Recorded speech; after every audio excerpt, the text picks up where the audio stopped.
3-2. Team MxG is now up in this series, and Ripsies for the first time is actually, oh no, actually the second time, Ripsies is down in this series by 1 game. Yeah, I'm interested in what they're gonna put out. They saw what they had planned go actually pretty wrong. Um, but I think that they're gonna be able to put out an opponent or put out a player that they believe has the confidence to take down this giant. Well, their site has a Protoss listed as their ace. He is Zugzwang. Zugzwang. Why do all these guys have such funky names? You have another guy there named Doctor Device, which is funny. I mean, just the entire Ripsies roster has kind of an interesting, tags. So, will we see their ace? Is this the match where you? I mean, obviously it's a match because if you lose again, you're out. But will we be seeing their ace player, their listed ace player, as the ace for this match? He is a Protoss, so we'd be seeing a Protoss versus Protoss first, and it would be on Entombed Valley, which is already the selected map for this particular matchup. Uh, this could be it. This could be their last player that they put out, and that would be kind of an interesting choice because that would leave, assuming that he takes that game, that would kind of leave them in a position where they're able to kind of have two different attempts to snipe them. Then again, on this map, there's a lot of things that can happen. We can see everything. I mean, I've seen 6 pools to 50-minute games to the oddest things that you could possibly imagine. This is the map to do them on. Not a standard map at all anymore. Used to be very standard. People take the third and then just duke it out across the map. But now we see a lot of innovating plays coming from this map. So I'm interested in seeing, what our current, I guess you can call him Victor, because he's won the past 2 games, is going to be playing. Or what our new player, the one that they're going to bring in, is going to play like. It's going to be something to look forward to. All right, guys. So I actually have to go real quick before this game gets started. There is somebody at my door, so I have to go answer that. But we should be getting into this game in just a moment. It is going to be Zugzwang coming in here. So we should be getting into this game in just a moment, but I will have to actually be back. I won't be able to see the beginning of it, so just bear with me for a moment there. Take over, Ajax. I know you can handle this. No problem. So it is going to be a PvP, guys. We have to make sure that the colors are all in order right now. So let me take care of that. And on Entombed Valley, we see a bunch of stuff, a lot of Stargate play, and a bunch of stuff. I play random, so of course I've tried a lot of the stuff. I've never gotten PvP. PvP has always been completely foreign to me. So those people out there who feel completely confident in PvP, I give you props. Something that I'm not good at all. I know how to do the Blink Stalker push that we saw come out from comms actually just a second ago, and that's about it. So we're going to get this game started. The countdown's beginning, and hopefully we have a good, solid PvP. But then again, PvP, guys, you can expect anything from here. I guess you can call it the rock, paper, scissors matchup. It's been compared to a lot, or this. Yeah, it does definitely have that stereotype attached to it. Sorry about that, guys. That was just something I needed to sign for at my door. But we do have this next game already loaded up. We do have our blue Protoss player spawning down here in the bottom left position. He is from Team MxG. He is Depression. And up here in the top right, we have our new Protoss player. Up here in the red, ZeeZ Zugs. ZeeZ Zugs. That is going to be so hard to say throughout the course of this game. I'm trying to think of something that I can call him besides ZeeZ Zugs. What about just ZeeZ? Or Zugzwang. Zugzwang is actually his full name according to what it's listed on the Ripsy site. But this is going to be PvP. It is going to be on Entombed Valley. I've actually seen all sorts of different openings on this map, but one thing I actually really like is what Depression actually says he's going to be doing is I've actually seen a lot of Phoenix openings on this map, and I actually do like those a lot on this map. Yeah. I was just talking before you came back that I've never understood PvP, and there's so many things I could possibly be doing. So hopefully we do see some sort of innovative play. I like Phoenixes because Phoenixes are a lot of micro, opposed to just like Immortals. Target fire. You actually have to pick up target fire and a bunch of different stuff that Phoenixes can do that no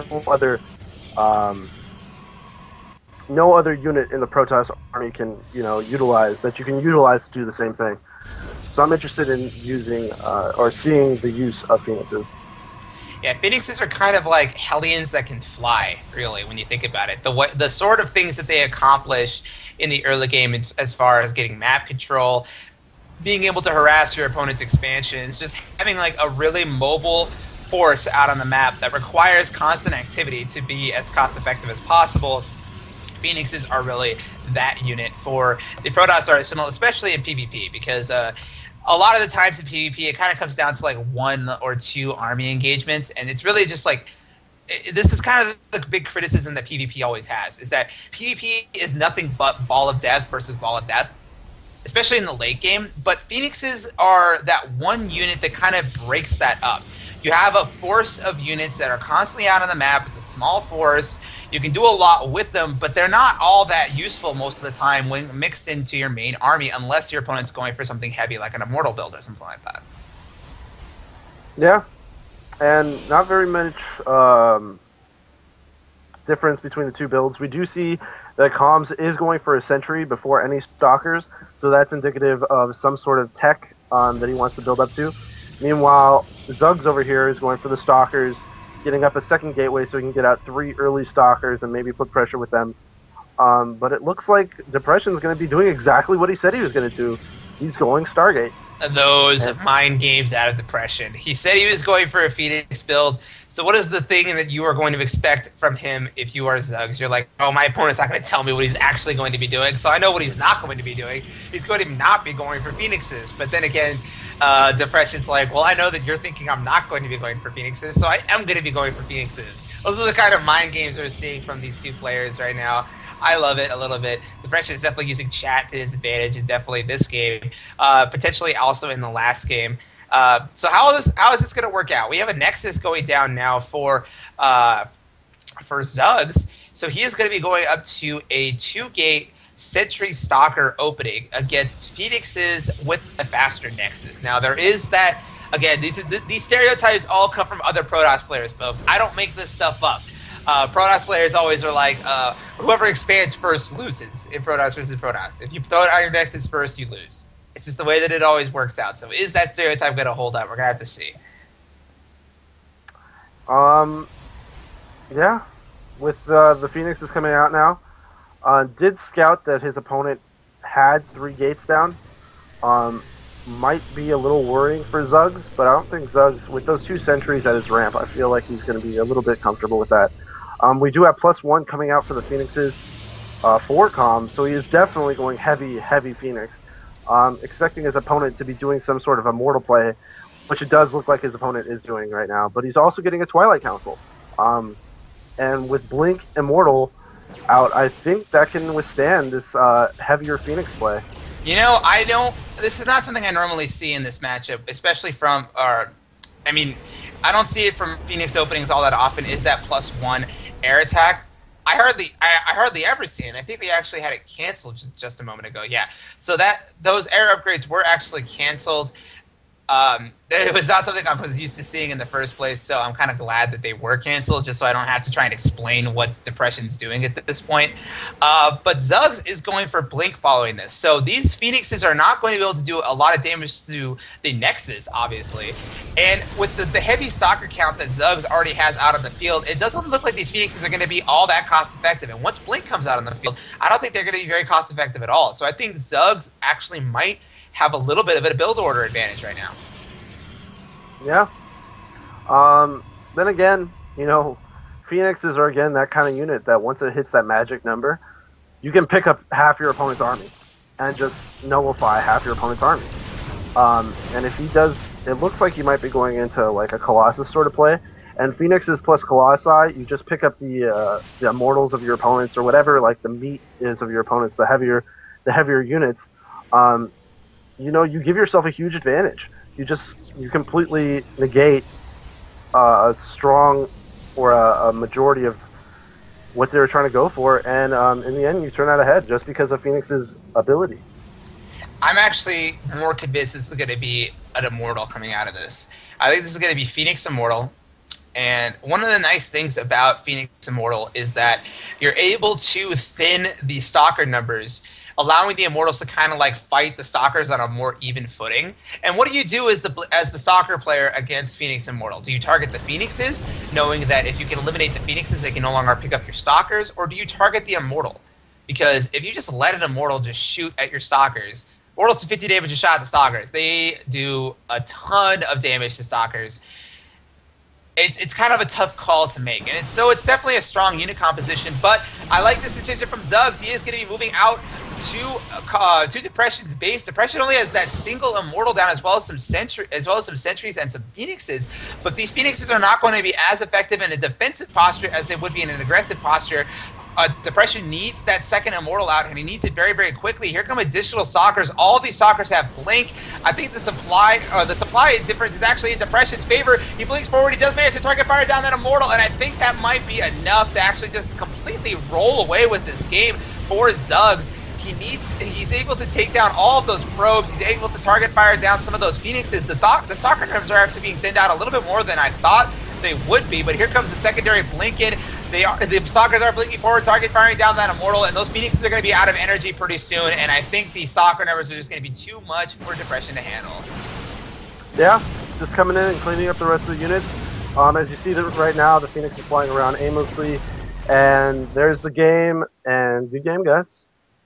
Yep, that is Protoss versus Protoss. A little bit of a build order advantage for Zugz going into that. I think that had a lot to do with it. I think Depression was expecting something other than a 2-gate expand with Stalker. Not probably one of the worst things you could deal with as a Phoenix opening, and then after that, his opponent kind of knew that he was going to be going into Immortals after that, because you don't want to stick on just a pure Phoenix unit composition against Blink Stalkers. So it was like, all right, well, you're going to be going for Immortals, but you're not going to be able to get them out in the numbers that you need to fight my Blink Stalker army for at least another few minutes. So I'm just going to hit a timing, and I'm going to have nothing but Blink Stalkers. You're going to have like 1 Immortal, 6 Phoenixes, and I'm just going to have that many plus like 4 or 5 Stalkers. And it's just a numbers thing at that point. So well-played game by Zugz. Definitely understanding a very strong amount of knowledge in the Protoss versus Protoss matchup. One thing I have to give Zugz prop for is he was very, very he knew what he was doing. He blinked. He aggressively blinked. No hesitation whatsoever. He just blinked and went for the kill. There was no doubt in his mind. He knew exactly what he was doing. He's like, I can take this. And he blinked right onto the Immortal, even with Zealots there. Even with Phoenixes above with enough energy to pick up quite a few. He was able to, he had it in his mind that he had enough, and he did. And that's what gave him the game. That's what gave him the W. Yep, and he is now also giving his team a tied-up series. It is 3-3, if I believe. Yep. Yeah, JJH took 2 games for his team, and now Zugz taking that 3rd one. So it is now 3-3. We are going into the decisive match of this best-of-7 series.